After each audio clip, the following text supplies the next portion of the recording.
चङो पारस,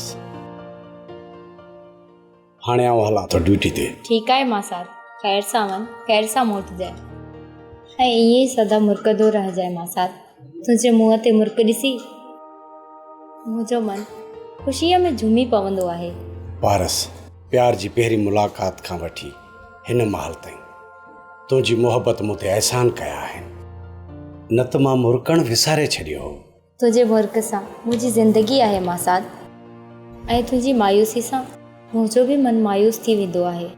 ख़ुदा न करे पारस, जो तुंहिंजे मन ते मायूसी जा ककर काह न कनि। तुंहिंजो कुर्ब मुंहिंजे लाइ बहार जी मौसम आहे मासात। तूं मूंसां मुर्कंदो रहो मासात, बाक़ी ॾुख कॾहिं बि ककरियूं करे वॾो फुड़ो कोन वसाईंदा। मुंहिंजो प्यार तुंहिंजे लाइ कॾहिं बि चालीहे वारो मौसम कोन थींदो। हाणे पारस, तोखे चिटनि जा ॾींहं ॾिसणा कोन पवंदा। मां त नए पीर ते मिठाइयूं विराईंदसि मासात। पढ़ त पीरनि ते आउं बि पाराईंदुसि पारस। चंद जी दुआउनि सां मूंखे तो जहिड़ी ख़ूबसूरत ऐं प्यारी ज़ाल मिली आहे।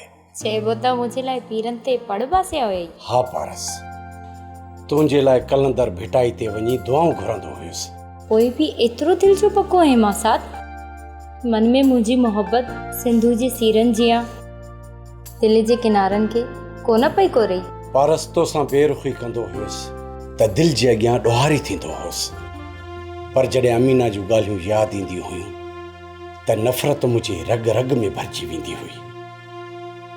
पारस, जहालत जे अंधे घोड़े ते सवार थी तुंहिंजी मोहबत खे मारे चूह चंडींदो हुयुसि।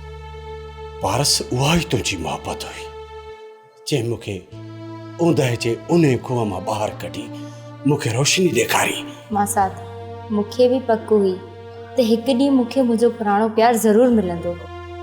मासात, तॾहिं तुंहिंजी नफ़रत मूंखे मोहबत जहिड़ी मिठी लॻंदी हुई। दिलि त चवे थी सॼी ज़िंदगी तोखे पंहिंजे अखियुनि जो आईनो करे ॾिसंदो रहां, पर छा कयां पारस, नौकरी त करणी आहे न।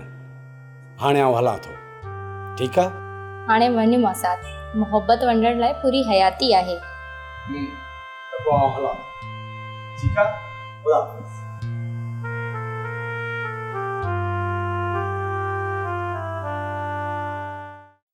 तूं एतिरी मकार न करंदी है, मूं इहो सोचियो ई कोन हो किरण।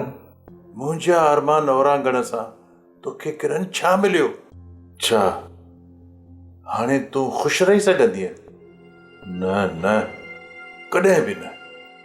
किरण, तुंहिंजे हयातीअ जो ॾीओ मां हिकिड़े मिंट में विसाए सघां थो, पर न, तोखे जीअणो आहे किरण, मूंसां कयल वेसाघातनि जो अंजाम ॾिसण लाइ। ड्रामा सीरियल सिलसिला मोहब्बतुनि जा तमाम एपिसोड्स ॾिसो हाणे HD क्वालिटीअ में। विज़िट करियो असांजो YouTube channel Sindh TV HD drama.